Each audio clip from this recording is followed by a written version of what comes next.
En este vídeo vamos a intentar analizar algunos de los problemas del pasado y cómo llegan hasta el presente. ¿Cuáles son las causas de estos problemas? Muy simple, la Guerra Fría y la Segunda Guerra Mundial. ¿Por qué? Porque la Guerra Fría y la Segunda Guerra Mundial provocan la exaltación de los movimientos nacionalistas con la aparición de una serie de líderes carismáticos, como Gandhi, Sukarno, que liderará la conferencia de Bandung y creará el movimiento de países no alineados, Nasser, que considera la independencia de Egipto, Lumumba, en el Congo. Una de las primeras independencias es la India de Pakistán. Esta independencia se consigue en 1947, después de la movilización basada en la no violencia y la desobediencia civil del Partido de Congreso dirigido por Gandhi Nehru. Pero ¿qué pasa? Que en la India tenemos musulmanes y Sikh, y eso provocará la creación de dos estados segregados. Por un lado la Unión India y por otro el Pakistán Oriental y Occidental, independizándose Pakistán Oriental en 1971, convirtiéndose en Bangladesh. ¿Qué sucede? Que los conflictos han sido constantes. La India todavía reclama Cachemir y Pakistán dice que es suyo, porque es de mayoría musulmana. Hay incidentes militares por el control del glaciar de Siachen. ¿Por qué? Porque es el que abastece de agua. También en Asia y junto a la India tenemos el conflicto de Indochina. Primero con la independencia de Vietnam, con la guerra con Francia hasta 1954, y después la guerra de unificación contra los Estados Unidos hasta 1975, las independencias de Laos y de Camboya con la dictadura de los Khmeres Rojos. Otro de los conflictos surgido en este momento es la creación del Estado de Israel. Israel se crea, según la resolución 181 de la ONU, en 1947. ¿Qué es la creación de Israel? La división de Palestina en dos estados. Palestina, con el 45% del territorio, e Israel con el 55% del territorio, siendo Ben Gurión el primer presidente de Israel. Esto generará una serie de conflictos que llegan hasta hoy en día. Son las guerras árabe-israelianas. La primera guerra árabe-israeliana es entre 1848 y 1949, cuando Egipto, Siria, Arabia Saudí, Jordania, Irak, Yemen y Líbano atacan Israel. Pero ¿qué pasa? Que Israel derrota a la Liga Árabe y Palestina quedará reducida a Gaza y Cisjordania.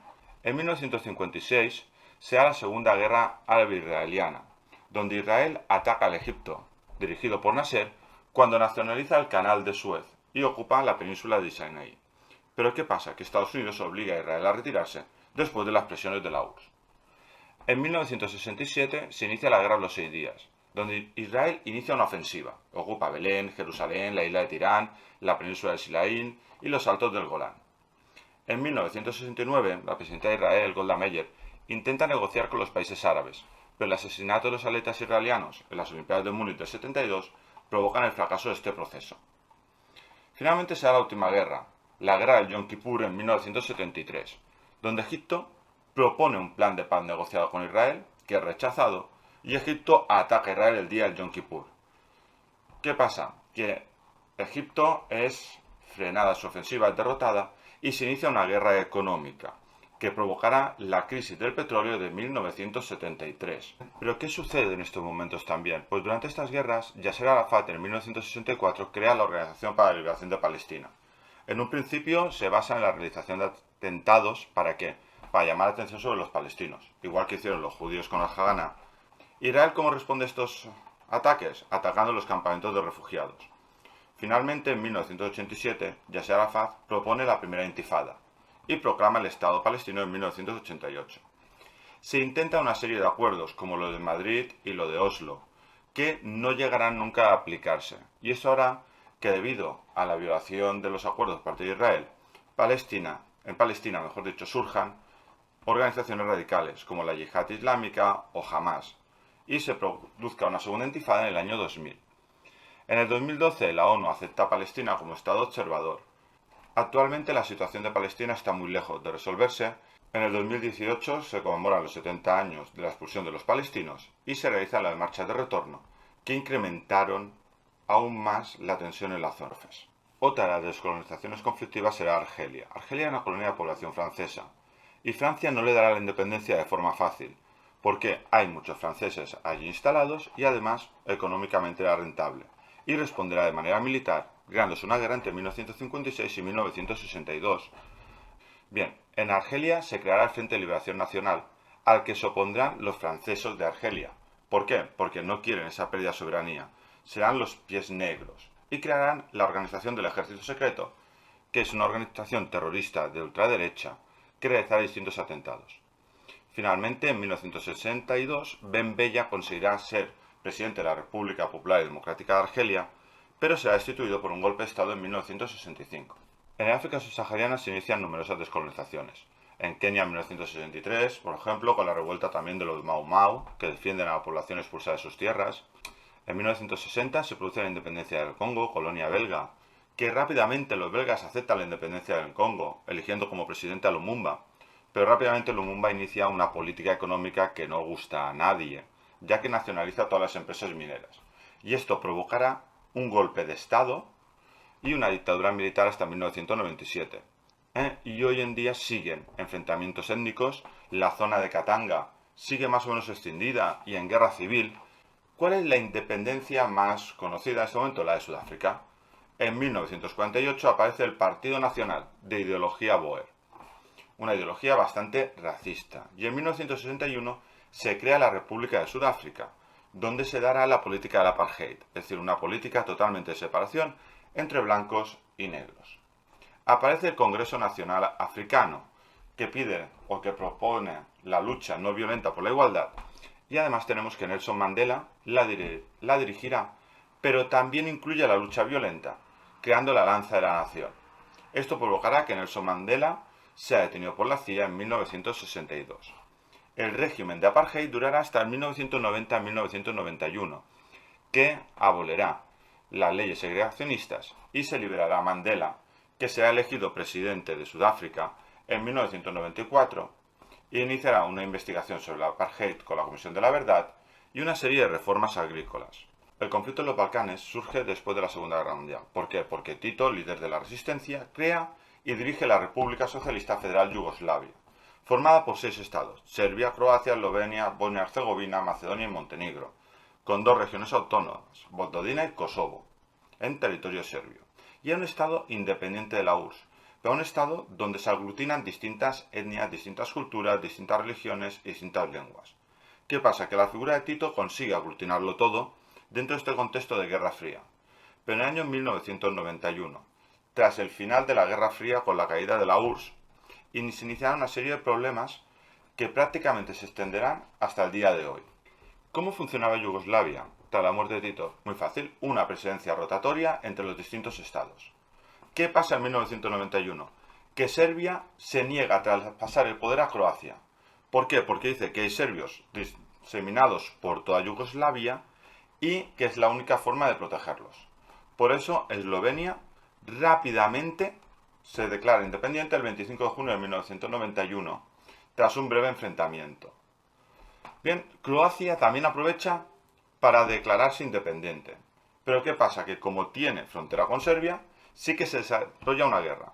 Hay un enfrentamiento entre el nacionalismo serbio de Milosevic y el croata de Tudjman. La minoría serbia de Croacia no acepta la independencia y proclama la República Serbia de Krajina. Serbia envía el ejército para proteger a los serbios croatas y se inicia una serie de batallas donde, por ejemplo, la ciudad croata de Vukovar será bombardeada por el ejército serbio. Finalmente, en 1992, la Unión Europea reconoce la independencia de Eslovenia y Croacia, y en 1995 el ejército croata se apropia de la República Serbia de Krajina, que obliga a exiliarse a 250.000 serbios que vivían en Croacia. Macedonia también pide su independencia, que sea reconocida en 1993, sin que Milosevic intervenga. El conflicto más sangrante es la guerra de Bosnia. Bosnia desea su independencia, pero en ese territorio hay grandes problemas. Hay una gran parte de la población serbia que son ortodoxos, la población bosnia que es musulmana y croatas de Serbia que son católicos. Rápidamente el ejército serbio inicia una limpieza étnica gracias a la superioridad militar. Bombardeos de población, creación de campos de concentración, el asedio a ciudades como Srebrenica, Mostar, Amitsi, y en 1994 la OTAN participa de forma activa en el conflicto. Y esto obligará, juntamente con la condena de la ONU, a sentarse a negociar a Milosevic, Tudjman y Izetbegovic. En 1995 se firma el Plan Dayton, que crea la República Serbia de Bosnia y la Federación Croata Musulmana.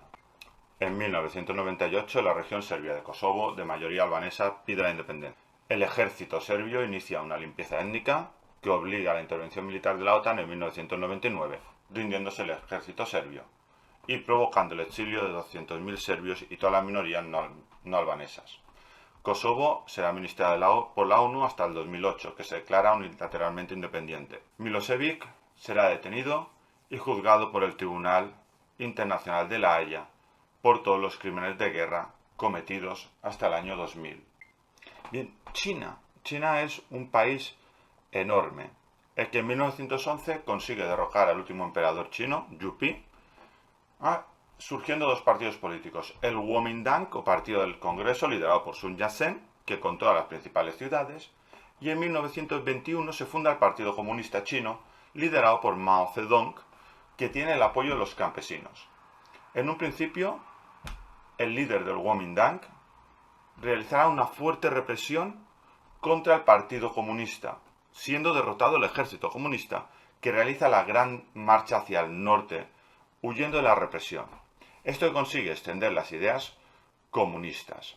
Pero todo lo cambia. ¿El qué? La Segunda Guerra Mundial. Rápidamente la invasión japonesa provocará una alianza entre el Kuomintang y el Partido Comunista. Y tras la Segunda Guerra Mundial se reinicia la guerra entre ellos. El Kuomintang con el apoyo de los Estados Unidos y el Partido Comunista con el apoyo de la URSS. ¿Qué pasa? Que en 1949 el Kuomintang es derrotado y el partido, junto con todos sus aliados, tiene que exiliarse a Taiwán, formando un Estado independiente con el apoyo de los Estados Unidos. ¿Qué pasa? Que esto hoy en día genera grandes tensiones en la zona con el envío de fuerzas armadas por parte de Estados Unidos y por parte de China, y con el rearme de Japón por miedo a un avance chino. Bien, en este momento se queda la República Popular China con un modelo similar al de la URSS, con las colectivizaciones de la tierra, planes quinquenales, nacionalización de la industria, predominio de la industria pesada. Pero todo esto provoca el qué? Un desabastecimiento alimentario y de los bienes de consumo en China. Y por ello en 1958 se da el gran salto adelante. Es una ruptura entre China y la URSS. La China encabezará la tercera vía. Es un movimiento iniciado por Sukarno en la conferencia de Bandung. ¿Qué hará? Que los campesinos sean el elemento clave de la revolución, mediante la creación de comunas agrícolas y el impulso a la artesanía tradicional y a la pequeña industria. En 1965, ¿qué hay? La revolución cultural. Es un enfrentamiento entre Mao y sus seguidores que quieren una radicalización de la revolución y Deng Xiaoping que quieren reforzar la economía del país. ¿Para quién la victoria? Para los seguidores de Mao, que consigue movilizar las masas juveniles, encuadrándolas en la Guardia Roja. Esta revolución tendrá un gran coste en víctimas y una fuerte represión.